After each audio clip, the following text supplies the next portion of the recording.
just for a point of clarity, we've heard from the Soweto E-Hailing Association. What is your relationship with them? Do you represent the national picture, just so we understand how you fit into this conversation? Yes, I carry a mandate to speak nationally on behalf of drivers. I am the chairperson and founder of the Public-Private Transport Association. We are on record on key issues at the Competition Commission, submissions on Parliament, and we've got a long track record of speaking on behalf of drivers in this industry. All right, so when we've just heard from Tato Ramaila from the Soweto United E-Hailing Association, and he basically, you know, he's really concerned about what's happening. Do you support what he has to say? Do you support his point of view? Or do you have a different picture? Essentially, I think the blame sits with government for failing to intervene and regulate this industry. These disputes are not new, and I think it's irresponsible to carry out the blame game, because these attacks that are happening are South African trying to earn a living, attacking each other, because purely our government has failed to step in and regulate. Essentially, who we need to blame here is government for failing its people. This industry is going on a decade within South Africa. We have called for regulation for years. We have seen many cars seeing satellite. These tensions are not new. Our government, our leadership, our ministers are just simply not interested in intervening and correcting the situation. Sure, Industry and we should know be regulated. I hear you. And of course, we know that tomorrow there's going to be a meeting. Also, Hadi spoke to the chairman of the Soweto taxi service. He flatly denies that any of his members were involved in any of these attacks on Ubers and Bolts in Soweto. Do you believe him? Yes, I certainly do. And I think only law enforcement has the mandate to disprove him. But he is clearly confident and certain that he's not endorsing this. And I think as well, you know, I don't believe in feeding into the narrative that there's a battle between taxis and e-hailing. There's a failure of government to regulate industry. Technology is coming to the forefront. Commuters should have an option of who they choose to ride with. But we cannot have this new era of e-hailing undermining the traditional minibus taxi industry. So you say government needs to regulate, and you make an excellent point. And you're right, this has dragged on for years. We've seen in the past tension between e-hailing and metered taxis. But you say you believe the Taxi Association in Soweto when they say they weren't behind these attacks. Government certainly wasn't behind these attacks. So who do you believe was behind the attacks we've seen in recent days? And what's their motive? Look, let's not speculate. Firstly, let's agree that the attacks are a criminal element, and therefore investigations should be done, and criminals that are doing these things should be apprehended.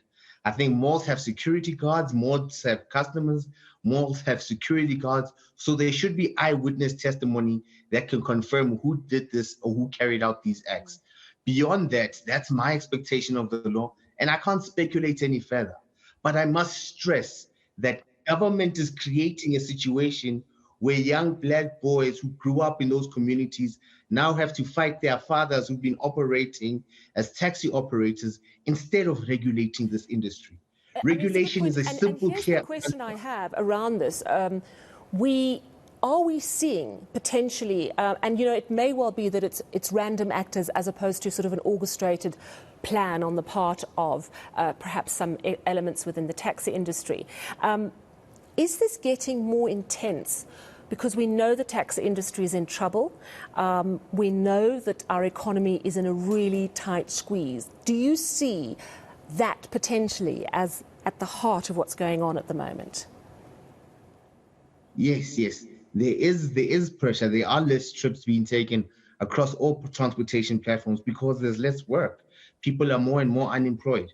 But I think what's aggravating and compounding the situation is that because there's no influx control in e-hailing, and organizations like Bolt can at will continually add vehicles to industry, there is now an oversupply of vehicles offering public transportations that don't have the proper permits, that don't have the proper licenses, that don't have the rights to actually operate as public transport operators, running amok and creating tension in these streets.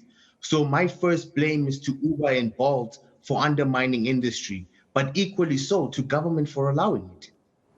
Yeah, and you make a good point. We know that a lot of people have entered the e-hailing market desperate for work.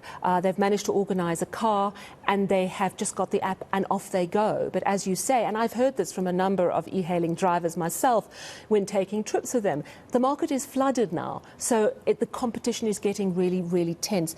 I have to ask a question for the customer. Is it safe to use e-hailing in Soweto at the moment? Look, it's not even necessarily, it's stemming from Soweto at the moment. But because we're not having effective reaction, we don't have a proactive government, it's going to gain momentum. And we're going to see this across the country in but a matter of days, because the frustration of e-hailing is being felt all across. So I'm not going to say it's not safe in Soweto. I'm going to say industry as a whole is not safe. And that's because it's not regulated. We don't know who's partaking. And hence, we're going to see emergence of violence and frustration boiling up, because there's nobody to be held accountable at Uber. You know, I've been on this platform. When has Uber come to account? When has Bolt come to account? There's nobody to take and deliver grievances to that can respond to them. You know, there's no legal action that can actually be effectively taken against them. And this is being done right under a government that says we need new opportunities, that's going out to the world and saying invest in South Africa. But they're not saying to investors how you must behave within the confines of our country. These are the labor relations acts that must be complied to. This is what we think of the dignity of our people. They are allowing... Sorry to jump in, but the tricky thing is that the owners of the apps always say we're not employers, and that's how they step back from this. Are they going to be at those talks tomorrow, or is it purely between the taxis, the e-hailing and government? They will not be at those talks tomorrow. At most, they will send somebody with the title of a conflict resolution for the SADC region.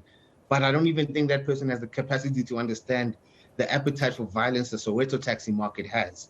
But that's what's most unfortunate, is that they won't be at those talks tomorrow. The officials who will be there are there because there's public pressure, but there's no effective action they will take.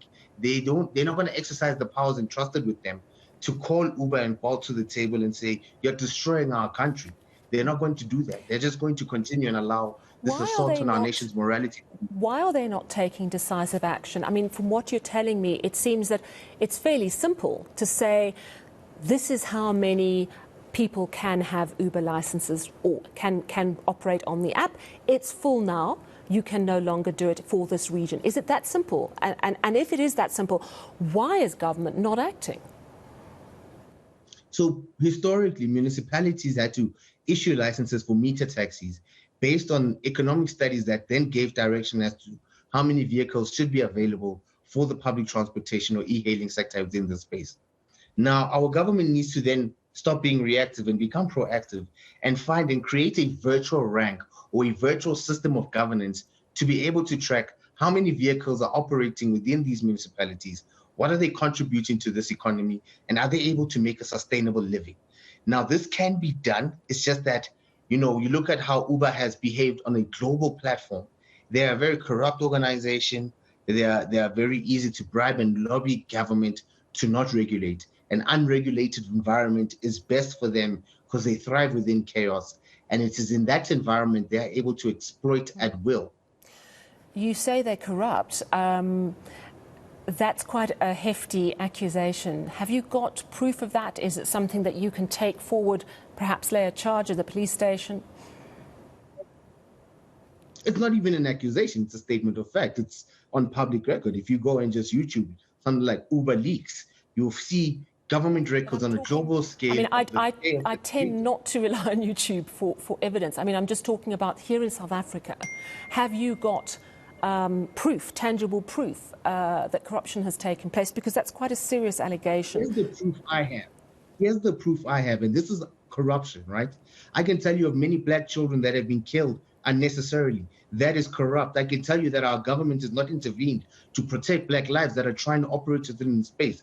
That is corrupt. I can tell you that there's enough motivation to step in and take decisive action and regulate an industry that can protect our people in this nation.